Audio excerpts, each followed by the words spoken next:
દક્ષિણ ગુજરાતનો આદિવાસી પટ્ટો અને એમાંય વાંસદાની આસપાસનો વિસ્તાર એ કોંગ્રેસનો ગઢ ગણાય છે, જેમાં આ વખતે ભાજપ તનતોડ મહેનત કરી રહ્યું છે। સાંસદ અહીંયા ગામડાઓ ખૂંદીને લોકો પાસે વોટ માંગી રહ્યા છે, તો કોંગ્રેસને પણ આશા છે કે આદિવાસીઓ પંજાને જ વોટ આપશે।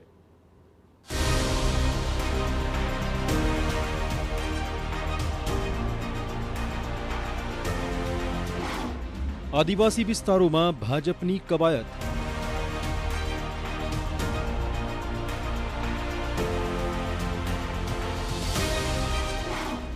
કોંગ્રેસના ગઢમાં પાડશે ગાબડું? વાંસદાના આદિવાસીઓના મનમાં શું?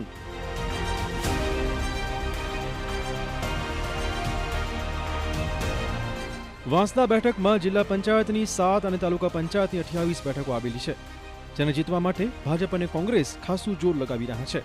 પક્ષોના વાયદાઓની વાત કરીએ તે પહેલા સાંભળીએ આ વિસ્તારના લોકોની સમસ્યાઓને।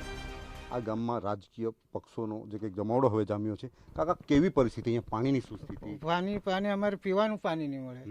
તો પેલું પંચાયતમાં બોર કરેલું છે તો 200 ફૂટ એ રાખેલ અંદર પાણી છે, પણ પાઇપ 200 ફૂટ છે એટલે પાણી ઘટી પડે એટલે પીવાનું ચાલે। અમારે પીવાનું બી બહુ ગાયને ને એવું બહુ તકલીફ પડે, કેમ કે અમારી જમીન બી ઓછી, અમે મંજૂરી કરીને જીવતા છે। બીજી વાત કરીએ તો એના બેન છે જે ભણેલા ગણેલા પણ છે, પરંતુ રોજગારી એમના માટે મહત્વનો પ્રશ્ન। ઘર કેવી રીતે છે? ઘર એમ જ આમ તેમ કરીને બહુ પરિસ્થિતિમાં બહુ ગરીબમાં મહેનત કરીને સવાર સાંજ ખાવાનું બનાવતા છે। અમે બહુ તકલીફમાં છે। રોજગારીની શું સ્થિતિ ખાસ?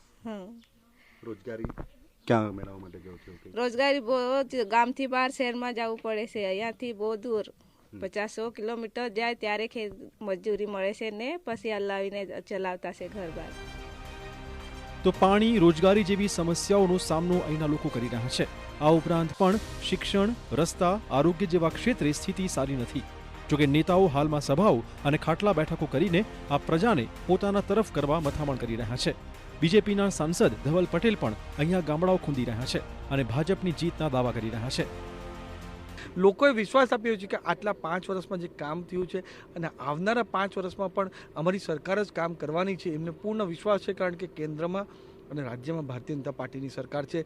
જિલ્લા પંચાયત અને તાલુકા પંચાયત પર ભારતીય જનતા પાર્ટીનું જ બેસવાનું છે, એટલે એમને સંપૂર્ણ વિશ્વાસ છે અને અમને પણ ધગસથી, મહેનતથી અમે સાથે ટીમ મળીને અમે કામ કરવાના છે। આ વખતે તડજોડનું રાજકારણ જોવા મળ્યું છે, તેવા માહોલમાં કોંગ્રેસ એલર્ટ મોડમાં છે જ। ધારાસભ્ય અનંત પટેલ પણ લોકોની વચ્ચે જઈને કોંગ્રેસ તરફી માહોલ બનાવી રહ્યા છે। વાતમાં તેમણે એ પણ કહ્યું કે કોઈ પણ જાતના કાવતરા કર્યા વગર કોંગ્રેસ મુદ્દાઓના આધારે જ આ જંગ જીતી લેશે। અમારે કોઈ પણ જાતનું તડજોડ કરવું નથી, અથવા કોઈ બી ઉમેદવાર સામેના પક્ષના હોય એની સાથે કોઈ ઝઘડામાં પણ પડવું નથી। પૈસાનું રાજકારણ પણ અમને આવડતું નથી। અમારે સ્થાનિક લોકોની સમસ્યા લઈને એ લોકોની સાથેના અમારા લાગણીના સંબંધો છે, એ સંબંધોને સાથે રાખીને મત મેળવવાનું કામ કરીશું। આ વિસ્તારમાં માહોલ એવો છે કે સ્થાનિક સ્વરાજની ચૂંટણી હોવા છતાં દક્ષિણ ગુજરાતના દિગ્ગજ આદિવાસી નેતા ધારાસભ્ય અનંત પટેલ અને સાંસદ ધવલ પટેલ વચ્ચેનો આ જંગ જોવા મળી રહ્યો છે। સમગ્ર ગુજરાતમાં રાજકીય રંગ ચડ્યો છે અને ખાસ કરીને સ્થાનિક સ્વરાજ્યની ચૂંટણીમાં ભાજપ કોંગ્રેસ વચ્ચે સત્તાની ટક્કર જામી છે। એમાં ખાસ કરીને વાંસદા વિધાનસભા બેઠક વિસ્તારમાં કોંગ્રેસ પોતાનો ગઢ બચાવવા માટે મેદાને પડી છે અને કોંગ્રેસના ગઢમાં ગાબડું પાડવા માટે ભારતીય જનતા પાર્ટી મેદાને પડી છે। દ્રશ્યો દેખાઈ રહ્યા છે એ નવસારી જિલ્લાના મહારાષ્ટ્ર બોર્ડરને અડીને આવેલા ચોરવણી નીરપણ ગામના દ્રશ્યો છે। ડુંગરાળ વિસ્તારોમાં ભાજપ દ્વારા સભાઓ યોજીને લોકો સુધી પહોંચવાનો પ્રયાસ કરવામાં આવ્યો છે। વિવિધ સમસ્યાઓથી પીડાતા આ ગામોમાં સુખ સુવિધાઓ આપી મતદારોને રીઝવવાનો ખાસ પ્રયાસ કરવામાં આવી રહ્યો છે। ડુંગરાઓમાં, ગીરી કંદરાઓમાં વસતા લોકો સુધી પહોંચીને સમગ્ર જે કંઈક રાજકીય નીતિ છે, રાજકીય નીતિના ભાગરૂપે ભારતીય જનતા પાર્ટી દ્વારા વિવિધ કાર્યક્રમોનું આયોજન કરી લોકોની નાણ પારખવાની શરૂઆત કરવામાં આવી છે। નીરજ ગામી, TV9 નવસારી।